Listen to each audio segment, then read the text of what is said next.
सब क्लासिफिकेशन बना सकती है? क्या क्रीमी लेयर कंसेप्ट यहाँ अप्लाई हो सकता है? देन अगस्त 2024 में सुप्रीम कोर्ट का डिसीजन आया। 7 जज बेंच ने 6:1 मेजोरिटी से कहा कि सब क्लासिफिकेशन कॉन्स्टिट्यूशनली वैलिड है। कोर्ट ने पुराने ईवी चिन्नैया 2006 जजमेंट को ओवररूल कर दिया। सुप्रीम कोर्ट ने कहा कि SC/ST ग्रुप्स एक जैसे बैकवर्ड नहीं होते और स्टेट्स उनके अंदर सब ग्रुप्स बना सकती है ताकि सब्सटेंटिव इक्वालिटी मिल सके। इस जजमेंट के इम्प्लीकेशंस ये होंगे कि अब स्टेट्स अपने SC/ST लिस्ट के अंदर सब कोटास बना सकती है। क्रीमी लेयर कंसेप्ट भी अप्लाई होगा। रिजर्वेशन अब और टारगेटेड और फेयर हो जाएगा। ट्रू इक्वालिटी तो तभी मिलेगी जब सबसे ज्यादा डिप्राइव्ड लोगों तक रिजर्वेशन का एक्चुअल फायदा पहुंच सकेगा। Next very important recent case है अलीगढ़ मुस्लिम यूनिवर्सिटी माइनॉरिटी स्टेटस केस। इस केस का बैकग्राउंड ये है कि AMU originally Mohammedan Anglo oriental college के रूप में 1875 में बना था। 1967 के अजीज बादशाह केस में सुप्रीम कोर्ट ने कहा था कि AMU माइनॉरिटी इंस्टीट्यूशन नहीं है क्योंकि ये पार्लियामेंट के एक्ट से बनी है।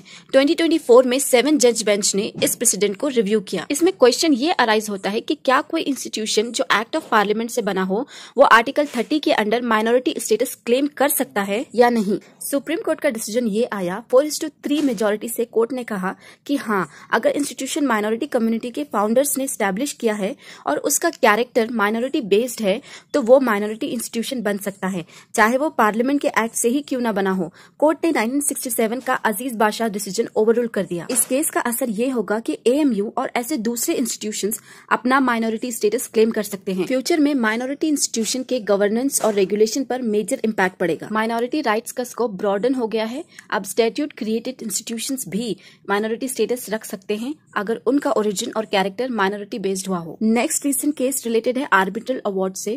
गायत्री बालास्वामी वर्सेस ISG नोवा सॉफ्ट केस है।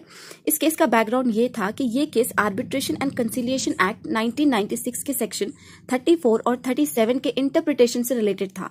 क्वेश्चन ये था, क्या कोर्ट आर्बिट्रल अवार्ड को मॉडिफाई कर सकता है या सिर्फ सेट असाइड ही कर सकता है। अप्रैल 2025 में सुप्रीम कोर्ट का डिसीजन आया। सुप्रीम कोर्ट ने कहा कि कोर्ट के पास लिमिटेड पावर है आर्बिट्रल अवार्ड मॉडिफाई करने की। मॉडिफिकेशन सिर्फ तब पॉसिबल है जब क्लरिकल एरर, कैलकुलेशन मिस्टेक या सेवरेबल पार्ट हो।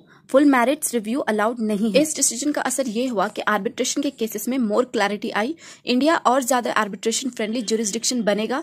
जुडिशियल इंटरफेरेंस लिमिटेड रहेगी। कोर्ट सिर्फ लिमिटेड करेक्शन कर सकता है। इस डिसीजन से आर्बिट्रेशन के फाइनलिटी प्रिंसिपल को प्रोटेक्ट किया गया। नेक्स्ट केस है bulldozer demolitions rule of law case. ये बहुत ही ज्यादा न्यूज में था। रिसेंट ईयर्स में कई स्टेट्स में बुलडोजर डिमोलिशंस हुए। बिना नोटिस या हियरिंग के लोगों के घर तोड़ दिए गए। क्वेश्चन ये अराइज हुआ कि क्या एग्जीक्यूटिव बिना ड्यू प्रोसेस के ऐसे डिमोलिशन कर सकता है। सुप्रीम कोर्ट ने क्लियरली कहा कि नहीं, बुलडोजर डिमोलिशन बिना नोटिस और जुडिशियल प्रोसेस के फंडामेंटल